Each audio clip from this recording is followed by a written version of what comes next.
So my pleasure to welcome to the stage the folks from Presage Group.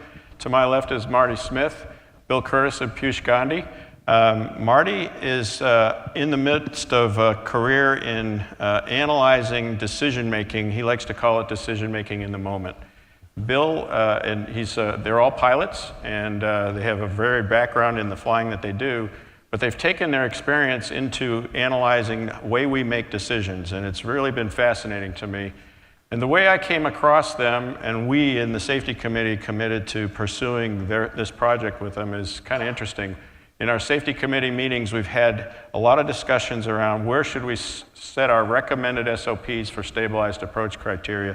And if you look at ours, you can glance in the book that you have there in the section on SOPs.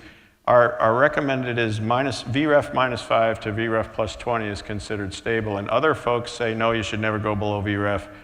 And so we got into some arguments, and I've always had kind of a concern about, are we giving the right recommendations? And so in my position at NBAA, on the board of directors there, I got introduced to the Flight Safety Foundation. I asked this question, what is the standard in industry for stabilized approach criteria for business jets that are tending to have these issues running off runways?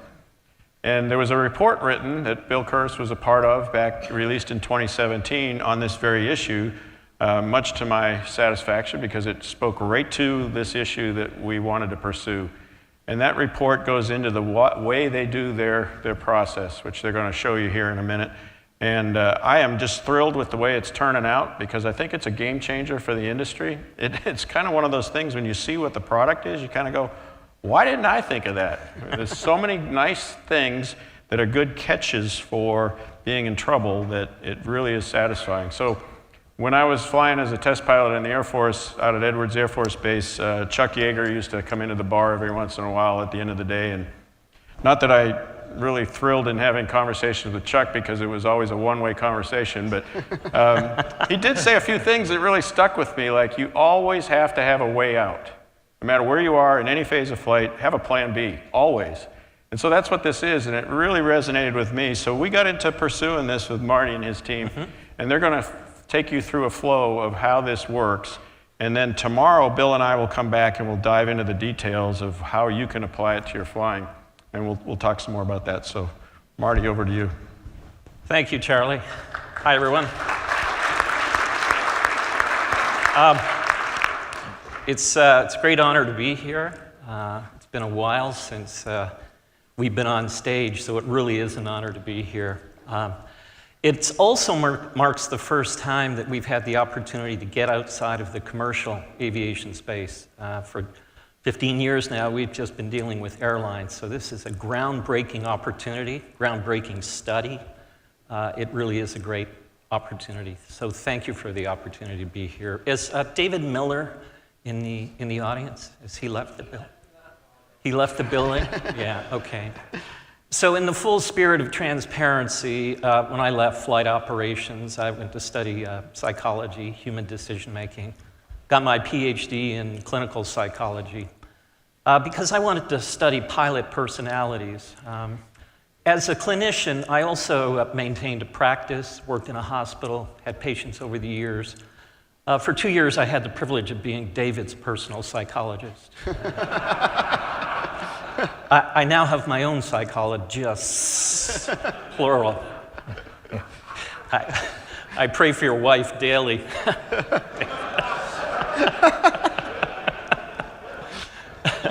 So on that note, I do want to take a moment and introduce Captain Bill Curtis. He's the head of aviation here at Presage. He used to be the director of flight safety at Air Canada. IATA, he was the head of the safety council there. He was the chair of the International Advisory Board for Flight Safety Foundation. He's worn a lot of hats. He is the grandfather of approach and landing accidents. He started this shift in the collective consciousness. He's been at it for 20 years, and he's still grinding it out. So he's the head of our aviation group. And to his right is Captain Piyush Gandhi. Piyush is, just as a footnote, in the spirit of transparency, a two-time customer of Presage. He was VP of Flight Ops at Porter Airlines and VP of Flight Ops at Sunwing. He was also test pilot and chief pilot at Bombardier. I used the B word, I apologize for that. So welcome, gentlemen. They're going to help me walk through this presentation. Okay, so over to you, Bill. Well, good afternoon, everybody. It's a real pleasure to be involved in this project and be here with you. Like Marty said, it's so different from the airline world in a really good way. So, we've already done slide number 1. Introduction to Charlie and us. From Canada, no less. The study, how did we get here? Methodologies, findings, and recommendations. I'm first going to walk you through a little bit of the risk, the why we're doing this. So this is an excerpt from the NTSB accident of a VP elect at the time, Mike Pence, his 737 accident in LaGuardia, the overrun. And there's something that just jumped right out at us. And this is a statement from the captain who later said, and this is his words, "The moment had slipped past and it was too late." He said that there was little time to verbalize it, and he instructed the first officer to get the plane on the ground. So the moment had slipped past, but he had time to tell the first officer to get the aircraft on the ground. So it really hadn't slipped past, rather than call for the go-around. So what we want to do is change that mindset so that the moment doesn't slip by you. The moment stays alive, and in fact, your pump is so primed to make that decision to go around, it's much easier. This is what we're trying to change. So let's talk about the risk first, preventable accidents. What you're looking at on this chart is a 5-year snapshot of approach and landing accidents, non-fatal and fatal. This is from IATA. So it's commercial data, but from what we've seen from the business world, the data is the exact same. In fact, maybe the business community is not quite as good. Along the bottom, you'll see phases of flight: pre-flight, taxi out, takeoff, RTO, et cetera, and I have 2 phases of flight circled: approach and landing. It's not a surprise to us to know that most accidents occur in the landing, but what might be a surprise is the magnitude here. Look at the difference. So I'm going to discuss this in 3 sections, call them A, B, and C. When we see this, the first reaction of the industry is usually, let's get after that unstable approach. That's the nemesis, unstable approach. We got to eliminate unstable approaches. Where in the industry, we're stable 98% of the time. That's fantastic. How much work are we going to put in to get at that extra 1 or 2%? So that's argument number 1. And that's that's the go-to section for the industry. We got to eliminate the unstable approach. Discussion point B. Okay, well now we're unstable. Now what? We have a critical industry policy to go around when we're unstable. Based on this data, arguably that's our most important policy in safety. Look at the magnitude here. That's our most important policy. You know how often we go around? 2 or 3% of the time. So we comply with our most important policy 2 or 3% of the time. You're all business people. Would you accept that performance of a critical policy in your business? So that's argument number B. Okay, we got to go around all the time. That's it, we got to go around. So improve upon 2% in the stable approach statistics, or improve upon 98% of going around. Which one would you choose? Where's the bigger opportunity? But there's a risk in a go around itself. So the other statements on there, 83% of approach and landing accidents are preventable with a go around. That was a study done by the Flight Safety Foundation going back about 10 years ago. And a statement I made, Marty said, I've been at this a long time. My statement down the bottom there, Curtis, 2007. No other single decision can have such an impact on the industry accident rate than that one decision. There's no other single decision that can impact our safety more than that. Okay, go around has risk. Same period of time, same phases of flight. These are fatal accidents. Clearly, we have to look at ICL, that's initial climb, and cruise. That's the worst, right? Not so quick. These are just counts, and this is typically how we look at this in the industry, counts. On the go-around and RTO, those are the only 2 phases of flight that we enter voluntarily. In other words, you have to enter 100% of our flights, enter every other phase of flight to go from A to B except for those 2 phases. So we do that purposely. In the commercial world, I'm not sure about the business world, but in the commercial world, only 0.5% of flights do go-arounds. 0.5% contribute to that count. When we normalize the data, this is what it looks like. That's the difference in fatality rates on the go-around phase of flight. So it's not that previous picture, that's the picture. So we put, one further thing, we know statistically, and this is very consistent, 1 in 10 go-arounds will report some type of problem, an altitude bust, a TCAS RA, a missed clearance, a wrong turn. 1 in 10, that's not a good statistic, let alone the fatalities. So let's put these 2 graphs together. We've got the most common type of accident on the left. Look at the magnitude of that. We've got a go-around risk on the right. Look at the magnitude of that. That go-around decision is critical. We got to get it right.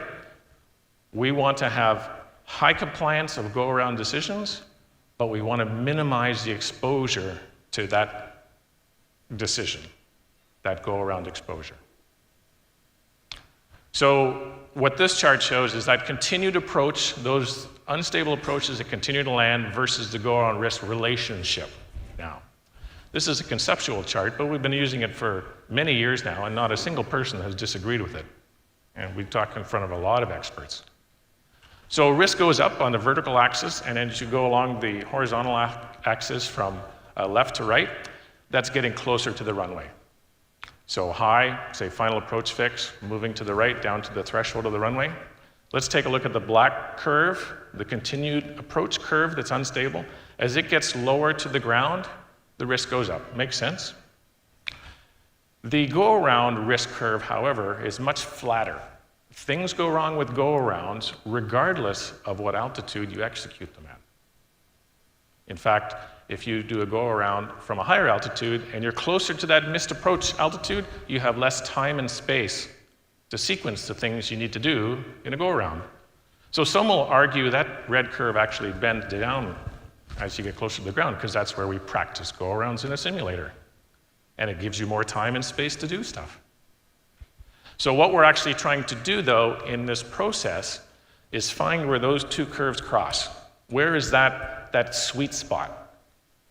And try to avoid risk transfer from a minor unstable approach, say that's close up to the final approach fix on the far left of this chart, prevent that transfer of risk to the go-around risk. We need to find that sweet spot.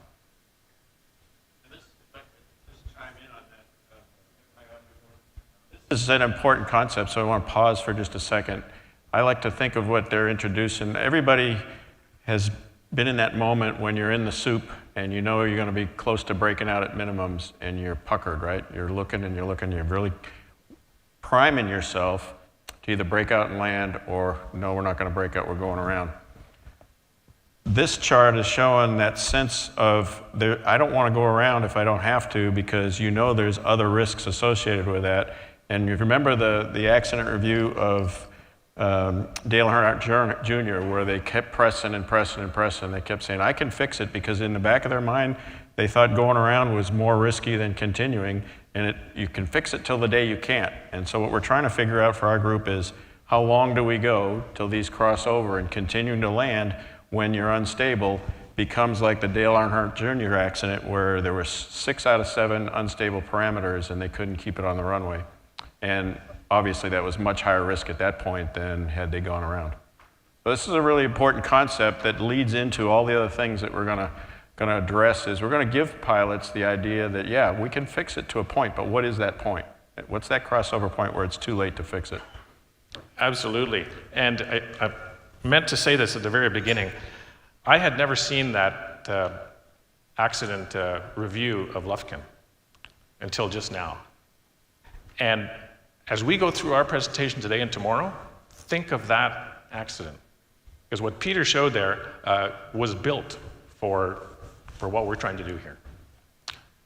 I'm going to pass it over to Marty, Dr. Smith now, to talk about the next few slides. Oh, you can hear me okay. So, Tim, can we set the mood? It's all about the mood. Ask David.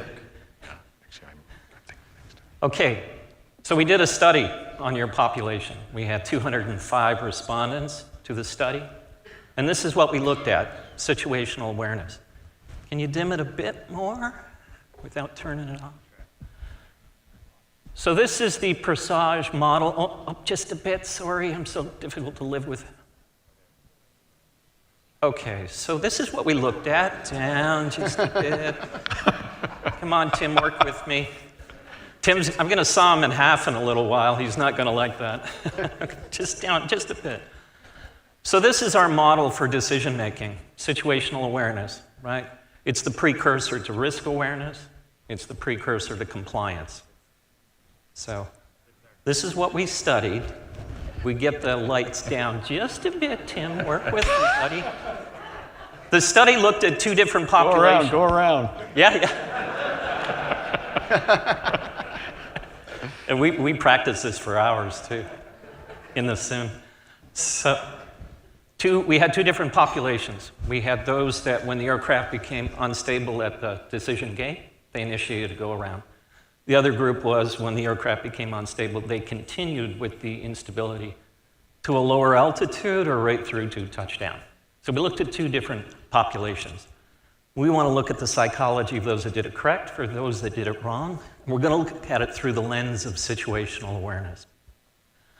So if you look at situational awareness as a dimmer switch, thank you, Tim, this is what the continue to land scores look like. Situational awareness was dim. On a 6-point Likert scale, they were coming in around 3.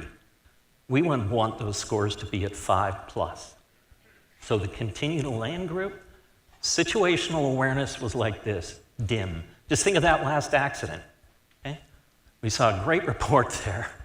All this stuff that was happening in that flight deck, and where was the SA? Your data says that those that continue to land with instability, there's multiple factors going on around them, their SA is low, very, very low. Okay, put it up to 50% if you could, Tim, thank you. And those, the group that were compliant, their SA was much better, but it wasn't at 5. Okay? It was north of 4, 4.5 on some measures, but not where we want it. Okay? So important to note, there is the psychology of risk, where situational awareness is concerned, very different for the group that continues with the instability. Next slide, Bill. So we did this study. We did a questionnaire, 205 respondents. We had 3 different groups we looked at, continue to land group, unstable. A compliant group did the go around. We also had a general group. This is the pilots who responded to the survey. They didn't do a go around. They didn't continue with an instability. They had done neither, but there were questions they could answer in the survey, and they did. So is everybody tracking to the distinction he's making there when 205 people responded? Some of you gave a scenario that said you did do a go-around, and others did an answer where you said you continued when you were unstable, and some of you said I didn't get confronted with either of those. And so the analysis breaks into a fork at that point when you made that choice. And so all of the data that they've collected is based on what your choice was in those scenarios in the questionnaire. And it led us to see differences in the way we might do SOPs to help all groups. There you go. That was beautifully articulated. Okay, so we're clear on that. This is the methodology itself. We release the questionnaire. We do, it's mapped to our constructs that I just showed you, and as I mentioned, continue to land group, much poorer performer on those measures. We do the analysis. We throw all kinds of stats at it against our constructs. Those are the 9 constructs for our situational awareness. We do a factor analysis that is the lived experience of the questionnaire. It's really the backbone of the findings. We have high-level findings, and we have findings that are in the weeds. We generate recommendations. The recommendations we develop based on our subject matter expertise, our knowledge of brain science and human decision making. And then we take those recommendations and we brought them down to Wichita. This is where we met with a dozen of your colleagues who were in the working groups. Those folks are here. And I can't say enough about their participation. They were phenomenal in translating our findings. They generated findings and recommendations for the next step, and that's to simulator testing and trials. We did that again in Wichita with the amazing help of Jack and his team. Thank you, Jack. And then we're at this place right now where we're going to package this up for deployment, and about 12 months downstream, we're going to do a test, another retest on how well are the new policy practices doing. So that's the rollout. We're going to be here for another year anyways. Next. Here are some high-level findings of the study. Members do not believe current go-around policy is realistic. They're not buying into it. That's kind of the, I can fix this. I know I'm not quite stable, but I can fix it. I can fix it, right? Yeah. And most of the time we do, until the day we don't. So where is that line that's better defined? And is it because in the back of your mind you feel it's more risky to go around and you're going to keep pressing? So that's what we're trying to find here. Like more readily available zone of operation for you where you're more willing to accept what those criteria are and you believe that they really are a limit as opposed to I can still fix it. Yeah. We're going to break out a data point on this in a moment. Landing zone awareness is lacking. So touchdown zone guidance, very poor. How about the guy that landed at Lufkin thought he'd touch down at 1,000 feet? If you're 74 feet and you're on a 3-degree glide path, you multiply the altitude at the threshold by 20. He was at least 1,500 feet down when he touched down. So that touchdown zone awareness for most of us is just not quite there, right? And minimizing task loading is critical. Study found that there was a, well, we'll break it out on the next slide for you in a moment, but workload is an issue. The last bullet speaks to that. Number of instability increases, so does the likelihood of continue to land. And that is classic of what happened to the folks in the Dale Earnhardt Jr. accident. When they were interviewed by the NTSB, both of them said they were stable, but they were unstable on 6 of 7 parameters. And so they were tunnel vision, focused on what they were trying to get done, which is get slow enough to touch down. And they missed the fact that they should have gone around on 6 criteria. So here was a question we asked in the actual questionnaire itself. How low do you believe it would be safe to continue the approach while also being safe to execute a go-around? When, and in the center you're looking at these plots, that's height 0 to 1,000 feet above ground. Across the bottom, we've got conditions that we manipulated. Okay, that's configuration. We have environmental conditions. We have energy management. We have profile here. And so we asked the 4 different populations that responded to our study, how low would you go? This is the pilot's mental model. What it is it's not 1,000 feet. Okay? Many of these measures are below 500 feet. From a psychological point of view, the pilot's mental model is what they go to bed with. It's what they drive to the airport with. It's what they walk into the flight deck with. Their mental model will often trump a policy or a practice. So for us, this is a very, very important data point, pointing to us in a direction of, in terms of the policy being realistic, not so much for this population group.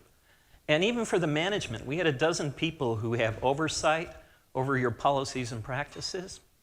They're not feeling the love of the existing policy and practice as it's designed right now. So this is important guidance for us to move forward with, and the working group ran with it. Next slide. Over to you, Bill.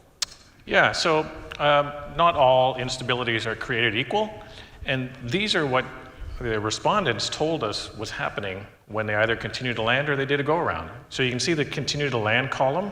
Those were the ones who said were unstable and continued, and the go-around group is the next column.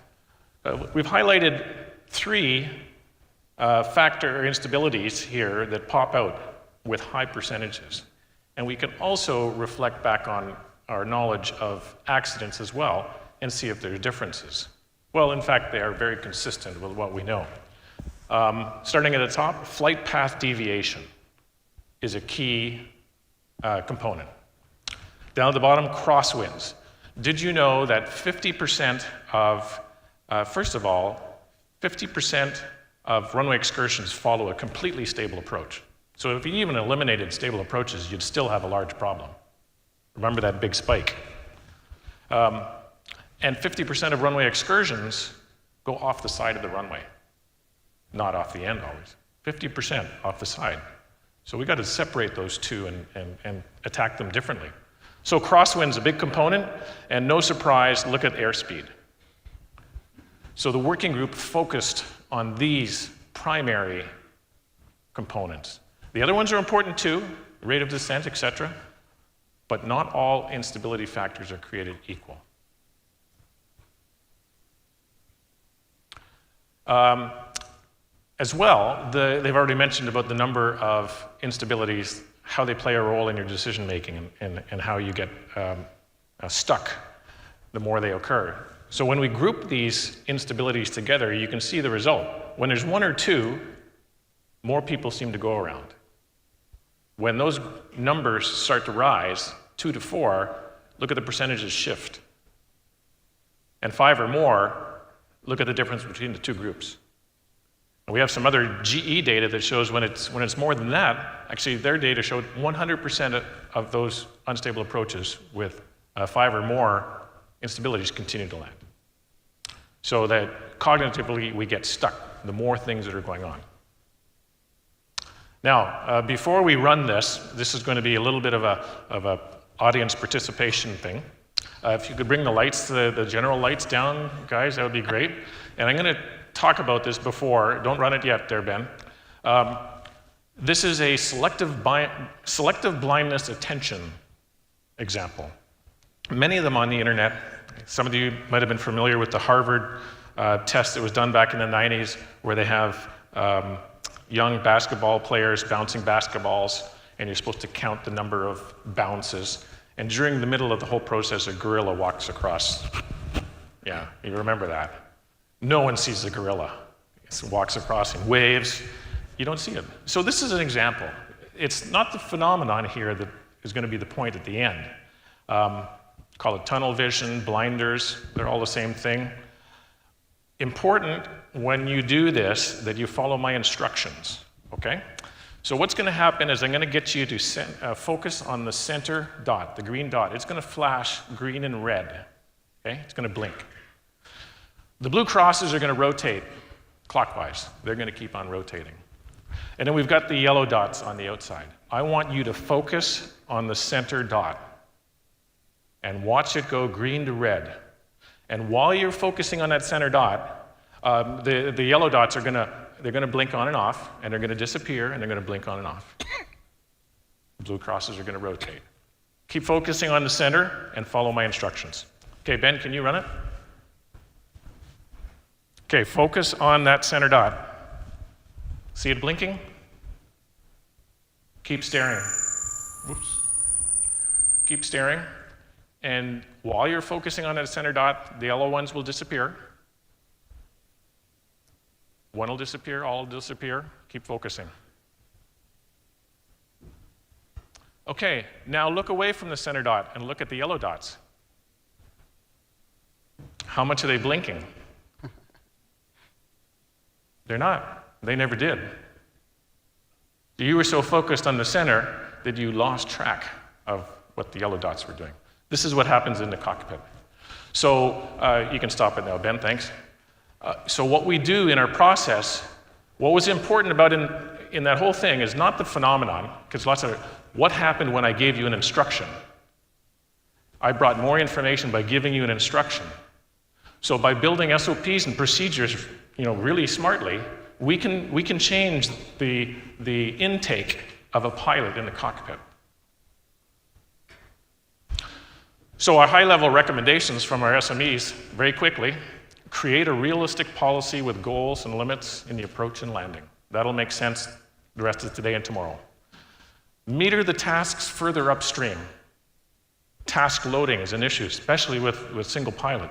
So where you can, move stuff upstream. Focus attention on the priority instability issues. Not all of them all together.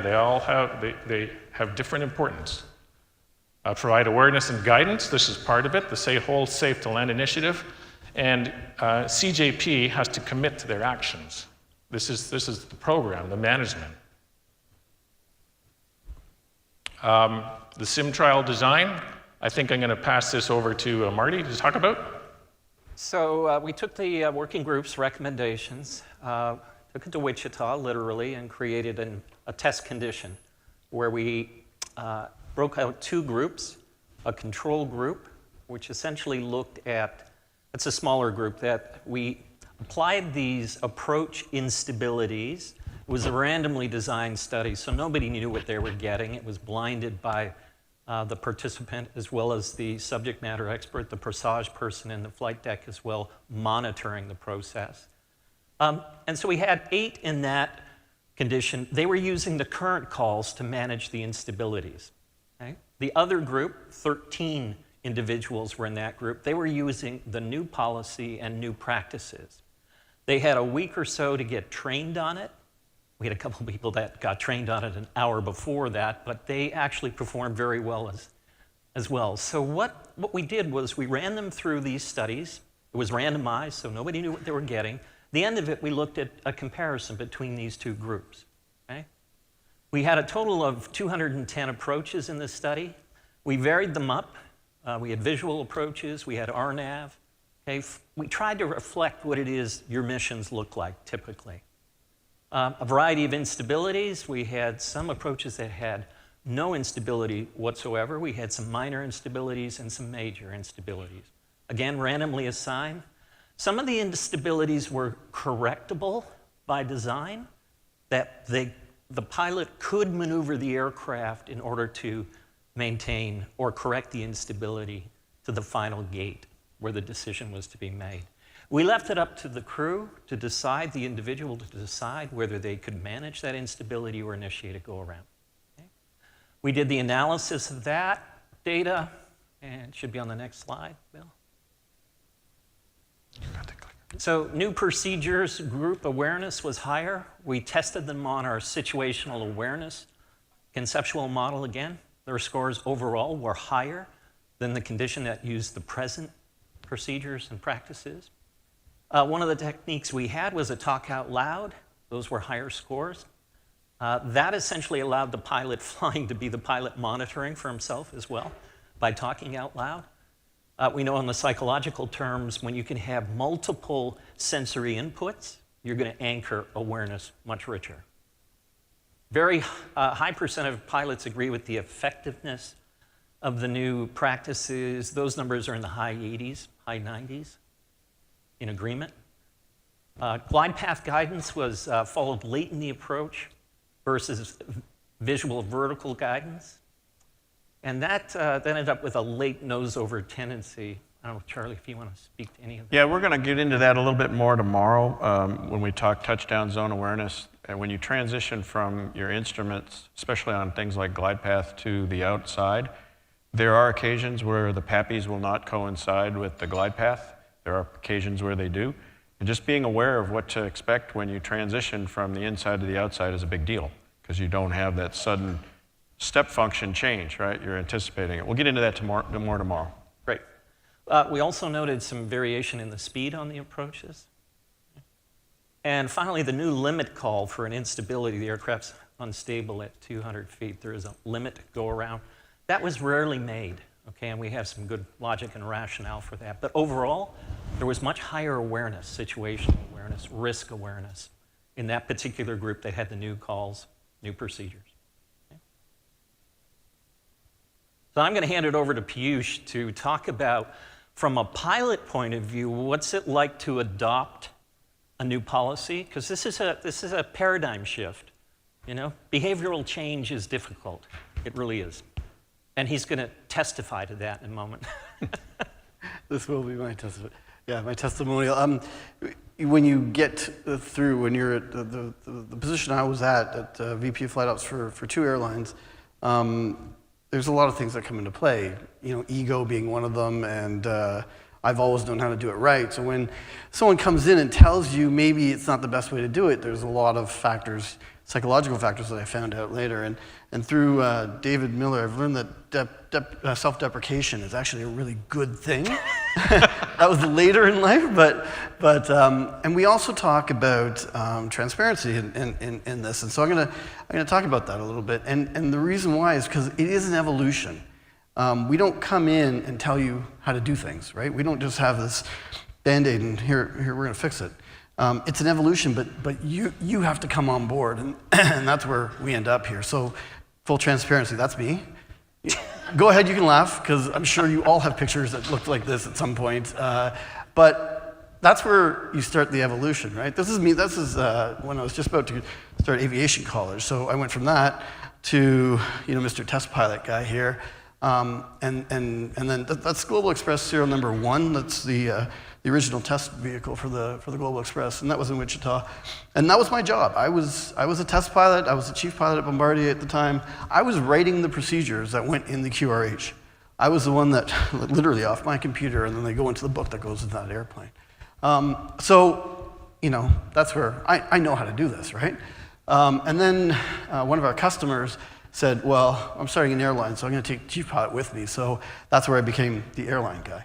And as the airline guy, I took the procedures and all the knowledge I had as a test pilot and I brought them into our flight deck and said, this is how we're going to operate the airplane. Until Marty comes along and he says, there might be another way to do this.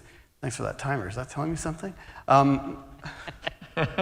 So you have, can I have the thing back here? So you have curiosity. There was curiosity. And then there's denial. Well, when you get the denial, this guy comes back, and he's listening to this guy saying, what the hell is a psychologist going to do telling you how to operate these airplanes? You know way better than he does. So you think about that a little bit, and then you get to phase 2, which is a realization. You've done some internal research. Maybe he has something. Maybe there is something here that we can all learn from. And then you go back to more denial. Because you're like, nah, what is he going to tell me that I don't know? And so airline guy comes back and says, no, I know how to do it better. Until you go and do this questionnaire that all of you have done, and you get the data, and you realize that only, in my case, 44% of our pilots actually believed in the procedures that I wrote. And that's a bit of a punch in the gut. And so you say, okay, let's listen. So let's get a working group together and start developing. If you guys know how to do it so much better than me, then why don't you do it?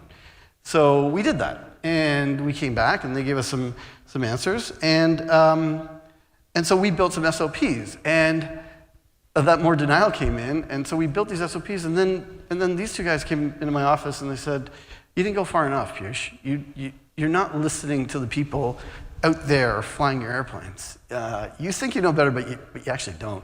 Another punch in the gut, but you got to take that, and you got to be humble about it and eat that a little bit, because for the better good, we have to build procedures that people will actually use.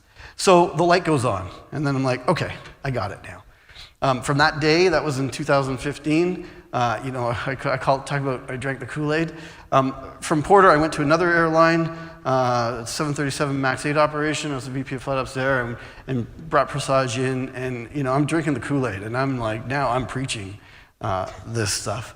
And then an opportunity came to join Marty and his team. So what we did is we took action. We developed an awareness program. We built new policies. We revised the stable approach guidelines.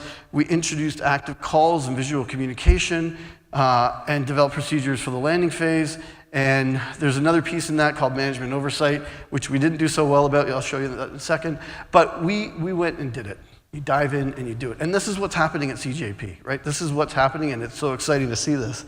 When we were sitting in those working groups in Wichita, incredible, because in the airline world, we assign pilots to these working groups. This is now your task, so they got to kind of do it. But CJP, we didn't know. Like, these are accomplished business people, and you're going to put 10 people in the room, and are they going to leave their egos at the door and actually listen to each other? And it was, within the first 10 minutes, we could see that everyone that was on that group. I mean, that was a really incredible moment for at least for me, but I'm sure a lot of people got a lot out of that. But here's where the results came. this is real data from Porter Airlines. Unstable approaches, you can see the green bars, they improved, or reduced rather. Deep landings, we reduced the number of deep landings by 30%. Almost overnight, it just went boom. We did so much better all of a sudden. Go around rate change, the red is after implementation, and this is go around at less than 100 feet, RADALT, improved. That's when you're into this danger zone where you're now into what we're going to talk about this, your landing limits, and they make a decision even after that go around execution point that now they actually have to get out of there. It would have or could have helped in that Lufkin accident we heard about. Go around exposure reduction, we improved there. This is just some anecdotal stuff. On November, I think it's November 11th of 2016, so after we had implemented, 5 aircraft went around at YT, so that was our main base. And it was all because the wind was gusting in that period, and every one of our pilots that did this, they saw something that they didn't feel right about, and they had the confidence and the knowledge and the procedures to check out. They got out of there. And any one of those could have ended up with a problem, but our procedure saved us that day. When do you ever have, that bar on the left there, when do you ever have 89% or 90% of pilots agreeing on anything, quite frankly? But when you have that kind of, that number was around 44% before we started with Presage. The pilots at our airline built the procedures themselves, so they believed in them. We empowered them to build their own procedures. And what did they do? They built procedures that they liked, that they understood, and made sense to them. Marty talked about his 9 constructs. You don't need to know what these numbers are, but all you need to know is that from before to after, there was an improvement. That is empirically the improvement of the situational knowledge of our pilots from before Presage to after Presage. It's definitive. There's one that went backwards. The bottom one there, environmental, went the other way. And that, again, environmental meant that your management, that management oversight piece, management has to have proper oversight, and we weren't doing our job enforcing the new policies and procedures. We ended up turning that around eventually, but we didn't realize how important it was until then. I think that's it. Thank you, and we're going to pass it back to Bill here. Thanks, Piyush.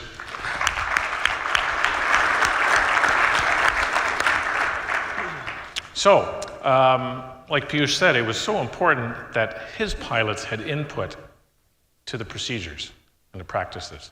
The working group process was your input into the new practices. And as everybody has said so far, the individuals who gave their time and flew into Wichita at their own expense were fantastic. I can't say it enough. So we threw a lot of stuff on the whiteboards. As you can see, we used graphs, we showed them data. This go-around decision-making working group, these were members just like any of you. They were not astronauts. Although we had the great advantage of having an astronaut in the room at the time. Their task was to take all the findings and turn them into recommended practices. And this is what they did. We met for 2.5 days in person, really intense days. Then we continued on for 4 Zoom conferences as well, before going into the simulator. And there was another sub-working group to do another specific task. A lot of input, great participation for you guys to develop your own procedures. So real quickly, I ask you, remember one of the findings was a lack of touchdown zone knowledge? So what did the big fat white markers mean? Notice they're in different spots on these runways. What do the distance markers mean? We put paint on the runway for a reason, don't we? How often do we look at them? What do they tell us? We've been told to land on the center line, right? That's good advice. But can I go to the left 1 foot? Can I go to the right 10 feet? How far have you been told you can deviate from the center line before you have to go around? I bet you haven't. 50% of runway excursions are off the side. It sure would be nice to have a reference, wouldn't it? Did you know that Charlie's already referenced this, that there's a difference between PAPPs and ILS guidance? That is normal. You're going to see conflicting data. What does it mean? We're going to go into that tomorrow. So the working group looked at something that we recommended, used some very high-level strategies to build these procedures. Three-legged stool. The one on the bottom, you have to believe in your own practice. You have to believe in it. Otherwise, it's a real uphill battle to get someone to do something they don't think makes sense. To the left side, after you do that, you've got to make people aware. Not only, we say strategically and tactically. Strategically is what we're doing today. Long term, the Safe to Land project, that's a strategic awareness. Teach you as members what this is all about. Tactically is in the cockpit. How do we raise your awareness in the cockpit? So these are high-level themes that the working group worked with. The third one, manage the recommended policies. Like Piyush said, if you don't manage what you put out, people are going to do what they think is best. And this is what happens in airlines. In your association, it's different, because you don't have management telling you what to do. You have recommendations to do. So how do we accomplish that third leg of the stool? I can tell you the feedback from the simulator. Actually, I'm just going to, I can tell you right now, and I have this very, very quickly.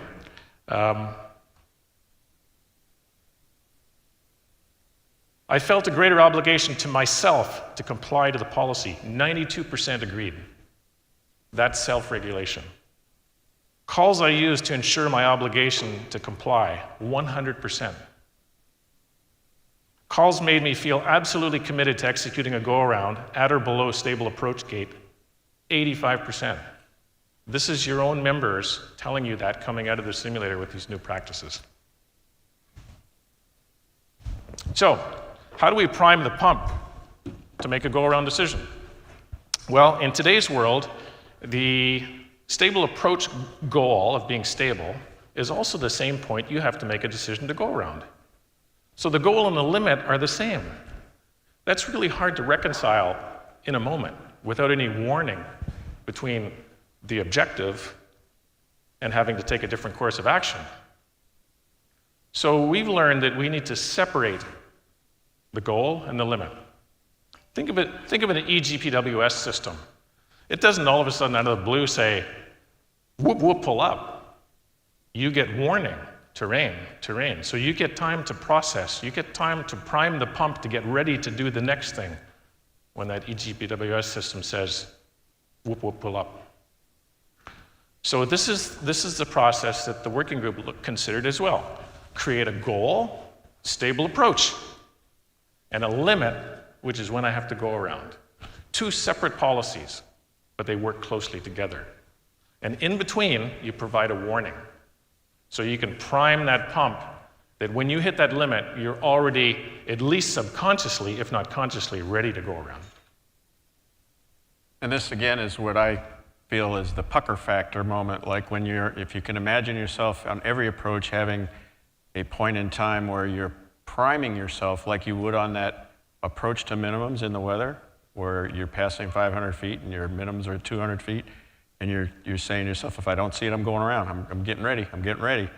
That's what this does by separating these out. It's getting you into that moment of getting ready, right? So that's priming your pump to act. Absolutely. And the way we help you to look away from that center dot is to give you a practice and a policy to look out to the yellow dots and maybe back in the center at certain points.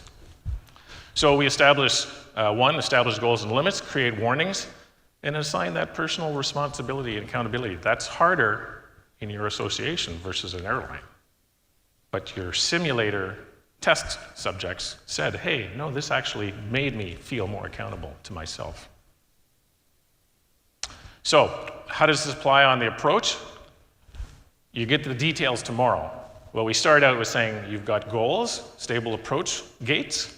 You've got a limit gate lower down. That's when you need to go around. And in between, there's going to be some warnings.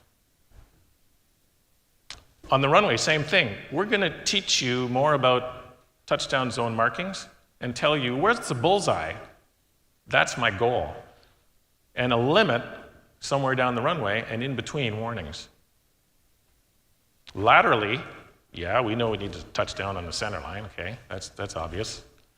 But we're going to give you a way to determine what the limit is. The working group worked that out, and warnings in between. So how do we establish a lateral limit? Just sort of curiosity. Well, we've got some help from some taxi references from Boeing, but we've applied it over the years in the commercial world by using visual references out the window. It's kind of hard to see the sort of cutouts in there, but the longer yellow lines in both the left and right window is where the outside wheel is tracking. The other shorter yellow line is the corner of the window. See that? So, can we use the window reference as a really good measure to say, what's my limit? Where are my wheels compared to the center line if I'm using an outside reference? It works really good. Until we get some technology to tell us, you're too far, that works really well. So, recognize that guy there with the iPhone? And some helpers, working group helpers. There's John, and I think that's John in the far distance there. Does this work in citations? Is this not up on the side screens? I don't know.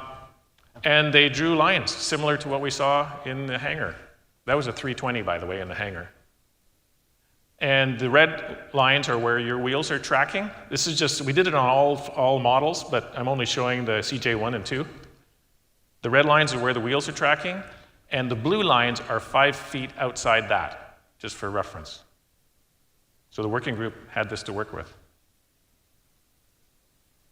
And finally, this is the last slide, on the awareness leg of the stool and the management leg of the stool, the CJP commitment. So when we talk about strategic awareness, the whole Safe to Land initiative is that. That's the strategic knowledge and guidance and information training you're going to get. CJP commitment. The board has agreed that they write this in their charter, so there's accountability to this program going forward. So when Charlie leaves and the chief pilot, what's his name? David Milner? Milner. Oh, Miller. Milner. David Miller. Milner. David. When he leaves, there's something there that the next people coming in will be accountable to. Tactically, there was a checklist redesign to meter things upstream. There's a cue card, which you'll get tomorrow to work with. New stable gate, new go-around gate, a TPL. You'll hear this a lot. Touchdown point limit. The line where I got to touch down by on the runway. Lateral, LTPL, lateral touchdown point limit. So you'll get those limits. That's all tomorrow.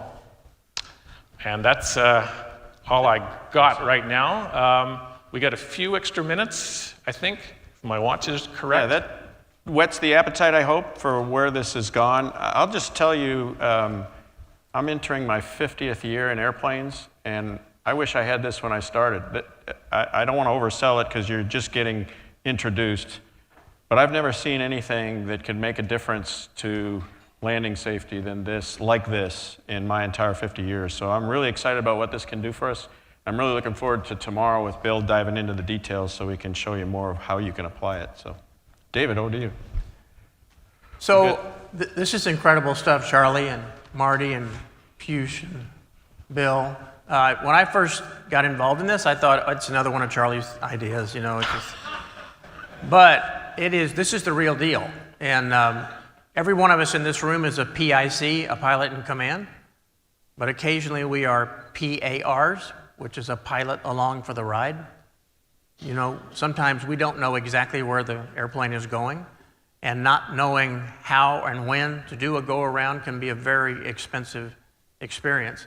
The working group, which was not the safety committee, the working group was 10 pilots, only one of which was on the safety committee. They were regular members of CJP, and they came in and spent their own money, thousands of dollars just to get there in 3 days, and it was an amazing experience. They came up with all this independently. It was not fed to them.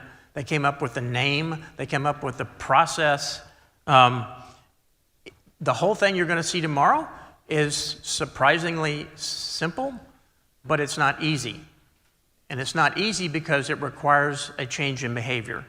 So what we're going to do over the next 18 months, and Tom, you want to come up, and Randy, make some comments too, over the next 18 months is try to change your behavior just a little bit. And if we can do that, we can fundamentally change the risk profile of runway excursions. This is, we're calling this the Safe to Land. You want to throw the logo up there? So the group came up with, you know, how should we do this? Should we just write it up in our little booklet and then everybody's supposed to do it? And no, they decided that this is a big deal. Our partners at Flight Safety think this is such a big deal that they are seriously considering changing their training and incorporating this. This is not just a citation thing. What you're going to see tomorrow could fundamentally change the way every pilot looks at landing. It's that big a deal. Randy, you have any comments, or Tom, come on up. Thanks, David. Well, we thought as we're immersed here in this great safety content, we just draw the bigger picture for a second organizationally. When you hear the name CJP, we're actually two organizations, the association of which we're all members, and the foundation, which is a 501c3.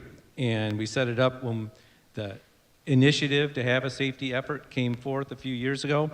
It's the structure that enables all this to happen, and it's a broad range of activities, not just this effort you're seeing today, which is fantastic, but the What Good Looks Like videos, the Gold Standard Safety Award, the in-flight guides. It's a big range of items, and it's wonderful work. I think we're all pretty pleased with it.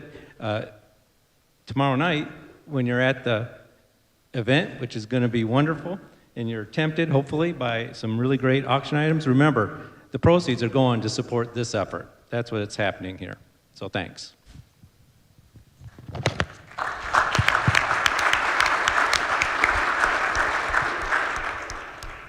Yeah, what I might add to that is you think about what you've heard.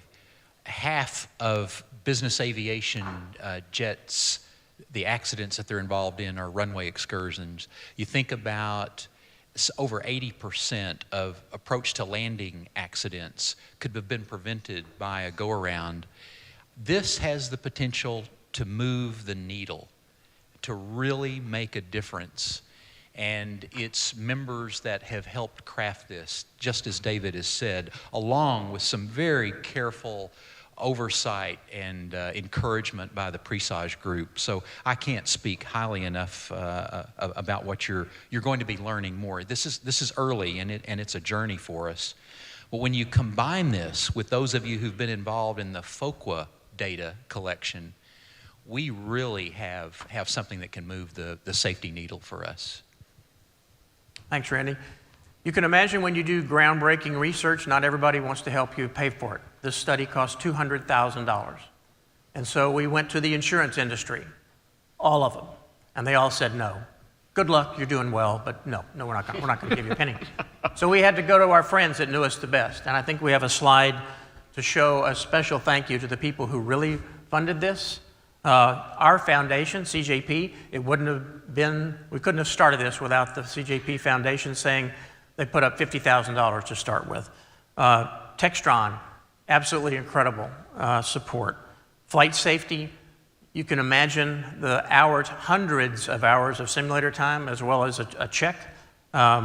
We're delighted to have Richard Meikle, the Executive Vice President of Flight Safety, here today with us to support us with that. Garmin. Garmin gave us an NXI ship set that we sold, and we've used that to fund the money. The Air Charter Safety Foundation and NBAA. And also, there were 30 people that put in their tremendous amounts of time. I think we have a slide to show those people too. And I won't read out, we're going to everybody's name up here, but we'll scroll through there. But these are folks that they flew on an airline, or their plane was down for maintenance. They came to Wichita for 3 days. They risked their life riding in a van with Charlie. Where's your name tag? Yeah, right. You know those you don't have your name tag. No, I don't have You a shouldn't name even tag. be in the room. But these So I want you to watch for, what did we call it? The test pilot of the go-around study, Test right? pilot. Test pilot. Look for those tags. Those are the folks that are on the board here, and check out what they thought about their participation in this. Many of you are in the room here, and I just can't thank you enough for the effort you put in. It was humbling for me because it really showed a dedication to, number one, understanding the problem and then contributing to a variety of perspectives. So we all have a different experience, but what I've learned is I can't have the same experience all of you had unless you give it to me and share it with me, and I can internalize it. And that's what this group did for us. It was really huge, and just can't thank you all enough for participating in it. So thanks.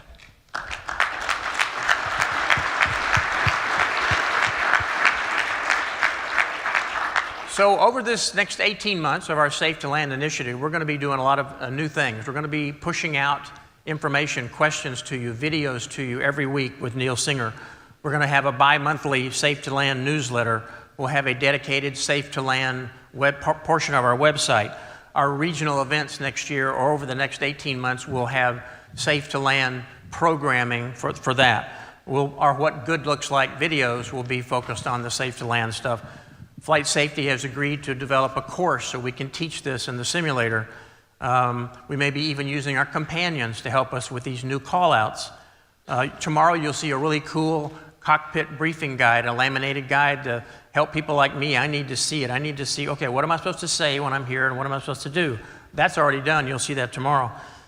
We'll tie FOQA into it. So Charlie's initiative with, how are we doing? How do we measure the success of our efforts? And we'll incorporate this into our Gold Standard Award. So it's going to be cool. It's going to be, we'll start it in January, probably January 1st. The work's already begun. And we'll try to make it fun and interesting along the way because, they say the sky is, the runway is the limit. So we excited tomorrow. Tomorrow we'll get into Charlie and Bill will take you on a typical flight with videos and showing you how it actually works. And so the fun part starts tomorrow. So I'm supposed to announce that we are going to a regular scheduled break right now, back at 3:30, and to make sure you have your in-flight guides so we can play Jeopardy!